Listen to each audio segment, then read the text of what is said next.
سلامونه ستړي مشئ د واده سره سم نن مې وغوښتل چې په کوچنیو کاروبارونو باندې خبرې وکړم. زه نه غواړم چې تاسو ته ووایم چې کوچنی کاروبار څه شته وایي او څنګه یې کوئ او څنګه یې نه کوئ.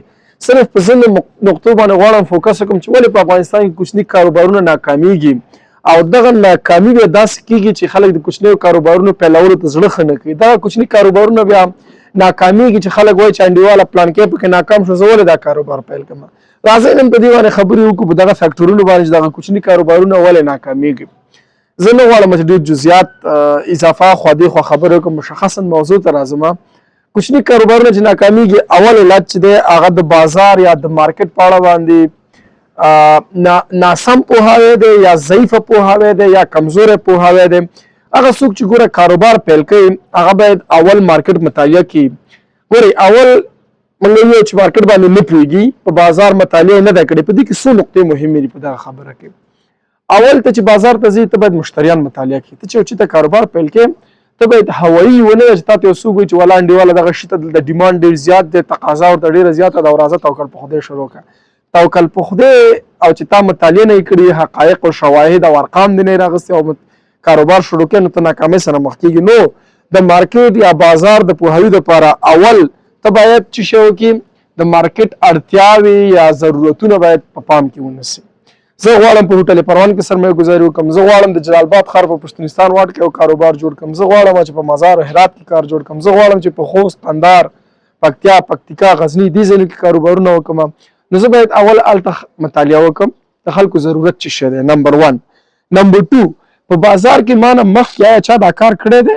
که چا دا کار کړی هغه تر کومه کامیاب دی؟ که ناکام شوی هغه ولې ناکام شوی دی؟ که تر ډېره کامیاب دی او بازار هغې کپچر کړی او هلته انحصار یا ورته یې نشي ماتولی نو مې شروع کوه.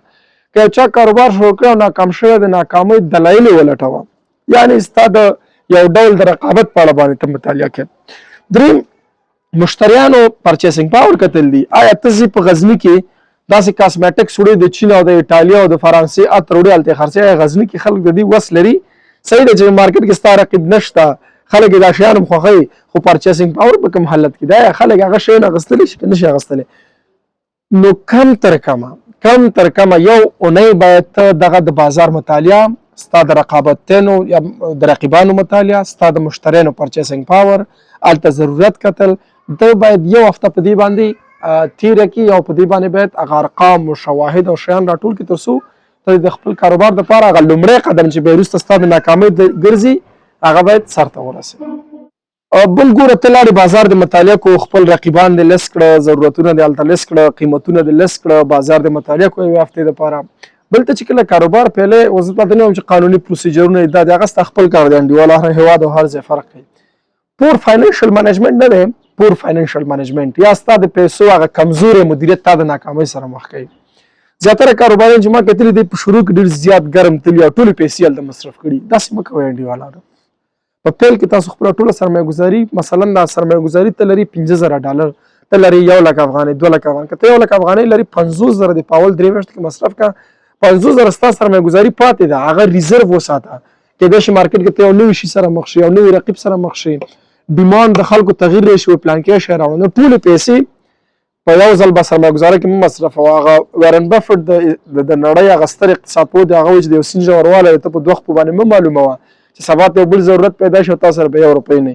نو اول ټولې پیسې دې په یو ځای باندې ماچوه. بل ګوره تا ته چې کله عاید راځي او ته بېرته ایکسپنسز کې مصرف کې، هغه بیلانس دی ستا د عوایدو د کیش انفلو چې تا ته پیسې راځي او د کیش آوټ فلو چې تا نه پیسې ځي، دا باید ته منیج کړي. څومره ګټې څومره مصرفې، پلاف بک کې څومره پیسې ګټي بېرته په کاروبار مصرفوي که نه. لکه پلاف بک دې ته په اقتصاد کې څوک په کاروبار وړوکی شروع کوي خو چې پیسې ګټي قلار یې مصرفوي. موږ په دنیا کې داسې ډېر غټ اگزامپلز لرو. د اپل پیسې کې لږې مصرفول نن دې ته ورسېدو. مثلا موږ د مایکروسافټ واخله، د نورو واخله، ټول همدا کیسې دي. نو پور فاینانشل منیجمنټ افغانستان کې بل مثال داسې هم کېدای شي د قرض معاملې دي انډیوالان خوشباوي د ساحه کې ډېر کوي، انډیوال پرستی کوي، خپلوان پرستی کوي، قرضونه ډېر ورکوي یا دوی ډېر قرضونه اخلي، تا باندې بازار کې باور ډېر کېږي. دا کار مه کوئ انډیوالانو. ته باید د فاینانشل منیجمنټ دپاره، د مدیریت دپاره د خاص سیستم ولري، هغه څنګه منیج کې، څنګه یې راټولې، څنګه مال شي. دې دپاره باید ته خپل یو سیستم ولري تر څو آینده کې بیا داسې نه شي چې تا $10,000 سرمایه گذاري کړي او $40,000 په بازار کې قرضدار یې کنه. داسې ډېر مثالونه موږ په افغانستان کې لرو. بل ګورئ ډېر مهم د افغانستان او زه د افغانستان تجربه وایم، د پاکستان د بنګلاديش دغه هیوادونه چې موږ ته خپل انډرسټینډینګ او ابزرویشن لرو، لو کوالټي او کنسسټنسي دا په کاروبار کې څه معنا د چې کله یو کاروبار څوک شروع کوي افغانستان کې هغه ډېره زیاته ښه کوالټي ورکوي په اول 2 میاشتو کې 3 میاشتو کې یا کال کې، خو وروسته کوالټي چې دی خرابه شي. یعنې کوالټي اول باید کومه چې کوالټي ته ورکړه دا باید د وخت په تېرېدو سره ته ښه کړي، سټپ بای سټپ دا باید بلډ اپ کړي، ګریجوالي باید دا قلار قلار ښه کړي. داسې نه شي چې اول کې ته ښه کوالټي ورکړي قلار قلار د کوالټي دې راټیټه کړي. او بدبختانه په افغانستان کې د کاروبارونو مثال همداسې دی چې یو دفعه وچلېږي بیا کوالټي نه ساتي. تاسو که هوټلونه وګورئ، تاسو که جوسخانې وګورئ، تاسو که نټ کافیانې وګورئ، تاسو که نورې پلازې وګورئ، د اول کې خدمات ډېر ښه خو وروسته بیا هغه خراب شي. نو کوالټي باید ورځ په ورځ ښه کړي، خراب یې نه کړي. نمبر 2 مشتریانو ته پام نه کوي. مشتری خوابدی کېږي نه فیډباک. مثلا موږ په خصوصي بانکونو باندې خبره کوو. خصوصي بانکونه اول کې چې ذکر شروع کېږي ډېر ګرم اعلانات شیان، خو کله چې دغه سبسکرایبرز یا مشتریان یا کلاینټس پیدا کړي د وخت په تېرېدو بیا آخر کې مشتری داسې لکه یو سوال لپاره چې هلته ورځي او خپلې پیسې هم چې داخلي کړه په سوال چې داخلي.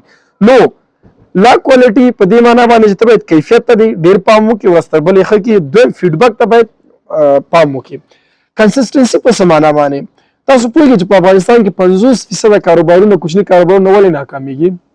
ستر علت چې د بې حوصلګي ده. کم تر کمه باید انډیواله یا خورې ته 6 میاشتې صبر وکړي چې ته عاید جنریټ کړي او ته ښه شې. دلته چې 3 میاشتې تېرې کړي چې $3,000 انویسټمنټ کړی $6,000 قرضداري لمنه ورټوله کړي انډیواله بس ونه چلېدم که نه. 6 میاشتې باید صبر وکړي. بل بې صبري باید ونه کړي. کوچنی کاروبارونه ته $15,000 مصرف یې خو ته کښېنې 10 او 20 او 30 او 100 افغانیو ته نشي کولی چې په یو هفته کې د ټول کاست هم ریکور کړي او پلس ته پروفیټ یا ګټه ولري. نو کوالټي ته پام کول او بل کنسسټنسي باید وساتي. په رو باندې هغه څنګه زموږ کار باید لیټي خو ټیټي، نو ته باید په قلار لاړ شي خو ډېر ښه باید لاړ شي د وخت په تېرېدو باندې. موږ په دنیا کې ډېر ښه اګزامپل او شیان لرو، هغه د هرې نګاه نه کې اقتصادي که غیر اقتصادي که سیاسي، چې د یو جریان ډېر قلار شروع کړی د وخت په تېرېدو باندې هغه د دنیا په سطحه باندې چې دی په یو منل شوي سیسټم باندې هغه شوی دی. مثلا موږ د امازون مثال لرو. امازون مثلا اول کې دومره پیسې نه لري ځان ته یو بلبورډ چاپ کړي. امازون چې دی کار د یو ډېر وړوکي خپل کور نه شروع کړو، خو نن امازون چې دی د $1 1 ټریلیون زر میلیارد ډالر کېږي، د هغې دغه لري، شتمن دی، پانګوال دی په اصطلاح. نو کوالټي پلس کنسسټنسي یا دوام ته باید ډېر زیات پام وکړو. بل ګورئ افغانستان کې غټه مسله څه ده په کاروبارونو کې. کله چې یو کوچنی کاروبار وغوړېږي هغه ته وخت ورځ تر بلې به کیفیت خرابوي، پرایس جګوي. د پرایس دپاره د قیمت ښودو دپاره ستا پالیسي انډیواله څه ده؟ څنګه یې کوې؟ مارکیټ کې 10 روپۍ اتیا اته ورکړې، نو اټ می ناٹ بی ورکینګ، دا کار شاید ونه کړي. مثلا په بازار کې 10 روپۍ اتیا په 12 ورکړې، اټ آلسو می ناٹ ورک، دا هم کېدای شي کار ونه کړي. ګورئ موږ په اقتصاد کې ډېر ساده د پالیسیو دپاره 2 پالیسۍ لرو. یو سکیمینګ دی، سکیم دغه د شودو دغه د پیروي سر ته وایي په اصطلاح، او بل چې دی پینټریشن دی، نفوذي دی. مثلا زه تاسو د جلال آباد خپل مثال در کوم. هلته یو خصوصي پوهنتون و چې مثلا د میاشتې فیس یې 15,000 افغانۍ و، صحیح دی؟ د اقتصاد یا د بلې رشتې میاشتنی فیس 15,000 افغانۍ و، او د وخت په تېرېدو سره تر ننه چې دا 10-15 کاله کېږي مثلا هغې 15,000 ساتلی، کېدای شي 15,500 کړی نوې کوالټي شیانه. یو بل پوهنتون جوړ شو، هغې ویلې زما د میاشتې فیس همدغه سیلابس همدغه اقتصاد پوهنځی په 1,500 افغانۍ دی. دې ته وایي پینټریشن سټریټجي، نفوذي سټریټجي کوي. بیا د وخت په تېرېدو سره دا قلار فیس جګوي، 1,500 2,000 کوي، 2,000 2,500 کوي، تر څو هلته شاګردانو تعداد هم ډېرېږي، فیس هم جګېږي. موږ عموما داسې مارکیټونه، داسې کاروباران، داسې پانګوال چې هغې قوي کوالټي ورکوي هغې سکیمینګ نه شروع کوي. څنګه تاسو ته ویم مثال د خبرې په دنیا کې آیفون سامسنګ نرخ چې $200 په دنیا کې، کله چې آیفون راغی اول نرخ یې وټاکو $400 $500. ګوره د 2 چنده نه هم ډېره. دې سکیمینګ کول، دې مالداره خلک ټارګېټ کول، د وخت په تېرېدو کوالټي هم جګېدله، پرایس هم جګېدلو، کوالټي هم جګېدله. همداسې ګوره سامسنګ تر ننه پورې خپل نرخونه چې دي نسبت آیفون ته ماډلونه ډېر دي، برانډونه یې ډېر دي، نرخونه یې ټیټ دي. نو ته د انډیواله د پرایسینګ دپاره یو څه شی ولره، توکل په خدای باندې نرخونه مه ټاکه. په دنیا کې ډېر مثالونه لري، ډېر خلک لري، ډېر سټریټیجیان لري، نو هغې نه استفاده وکړه. او پرایس چې ته اوس په بازار کې ټاکي، په دې کابل کې، په دې ننګرهار کې، په کوم اساس یې ټاکي؟ رقیبانو ته په کتو یې ټاکي، کوالټي ته په کتو یې ټاکي، پرچیسینګ پاور ته په کتو ټاکي. څنګه کوي؟ نو دې دپاره باید یو مشخصه کړنلاره ته ولرئ چې 6 میاشتنۍ یو کلنه کړنلاره باید، پرایزینګ سټریټجي باید ته په دې برخه کې ولرئ. دا ډېره مهمه ده. بل ګوره موږ ما په دې اړه باندې ډېر لیکنې هم کړي دي، ډېر وایي هم کړي او لیکلي هم کړي دي. هغه ویک کسټمر ریلیشنشپ دی. موږ چې خپل کاروبار کله شروع کوو، مثلا زه کوچنی مثال در کوم، د جلال آباد په ګولۍ عربانو کې یو ساحه ده، ناحیه ده، هلته یو چا راته صفت وکړو چې ډېر ښه سوپ ورکوي. زه چې کله لاړم اول سره غاړه کې 10 دقیقې زه ولاړ وم انډیواله چې ماته نوبت راشي. کله چې ماته نوبت راغی یو پلیټ سوپ مې واغوستو، چوکۍ نه وه چې زه کښېنم، زه بیا لا نړم انډیواله. دا سوپ کیدای شي ډېر خوندور و، ډېره ښه ذایقه یې لرله، خو چې هلته ما دپاره منظم سیسټم نشته، زما ودرېدو ته زما وخت هلته ویلیو نه ورکول کېږي، نو ما ترک کړو. ویک کسټمر ریلیشنشپ په دې معنا باندې نمبر 1 ته کوالټي ورکړه ورته، نمبر 2 د هغې ریسپیکټ راواخله، نمبر 3 هغه چې کله تا نه رخصتېږي هغه باید سیټسفاید واوسي، باید تا نه راضي واوسي. نو په افغانستان کې کاروبارونه په اول کې دا ټول نقاط مراته وي، خو چې کله کاروبار وچلېږي انډیواله بیا د یو نقطې ته هم پام نه کوي. نو عموما کسټمر از د کینګ. کسټمر چې نه انډیواله ته نه یې، ستا په پیسو باندې یو څوک چلیږي. نو ډېر توجه باید د کسټمر ریلیشنشپ، کسټمر منیجمنټ، کسټمر سټسفیکشن، کسټمر انګیجمنټ، دې شیانو ته باید ډېره توجه وشي. نو غواړم نقاط ډېر دي، مشخص همدغه اخري ته راځم. بل ګوره مارکیټینګ دی، ستا مارکیټینګ په کومه طریقه باندې دی؟ زما زیاتره ملګري همدا اوس کاروباران دي، دوی ما ته میسج کوي چې نبضیه صاحب ته موږ ته یو اعلان خو به د فیسبوک کې وکړه. انډیواله زه به درته یو اعلان تېر کړم، خو داسې نه کېږي. تاسو که یو چېرته کاروبار شروع کوئ، 3 افغانۍ که د 10 افغانۍ در سره 3 افغانۍ کاروبار ته ورکوئ، 2 افغانۍ مارکیټینګ ته ورکوئ. په دې زما خبره باندې سر خلاصېږي. تاسو ریډ بول ګورئ، ریډ بول چې دی د قطۍ ته اعلان کوي، دننه جوس ته اعلان نه کوي. مثلا تاسو که جنسنګ ګورئ، جنسنګ هغه اوبه کې خو چې صرف بوره ده او رنګ د انډیواله، قطۍ چې دا برانډ ده. تاسو که هر څه ګورئ، تاسو که اپل ګورئ مثلا یا سامسنګ ګورئ، د هغه د نوم له اعلان کوي. محتویات خو دا موبایلونو کې ډېر دي. لکه تاسو که چېرته 100 روپۍ انویسټمنټ کوئ، نو 10 روپۍ انویسټمنټ ورکوئ او 80 روپۍ چې دی خپل مارکیټینګ له ورکوئ. ها مارکیټینګ په کومه طریقه باندې کوي؟ ته ګوریلا مارکیټینګ چې ما په د فیسبوک کې ویډیو شته دی، ګوریلا مارکیټینګ په دې معنا باندې چې ته واک چاکینګ کې نمونې شیان جوړوي، ته د کلي ملاله پیسې ورکوې چې ته وی ډریور له ورکوې، سوشل میډیا سپانسرینګ کې، ډیجیټل مارکیټینګ کې، ماس میډیا مارکیټینګ کې، کوم ډول مارکیټینګ ته کې. نو دې دپاره باید ته مشخص بجټ لرئ. د کاروبار د شروع نه مخکې حتی د ګوره کامیاب کاروبارونه هغه دي چې اول د خپل برانډ کریټ کړي، اول یو چا ذهن کې ځای ونیسي، بیا کاروبار پیل کړي.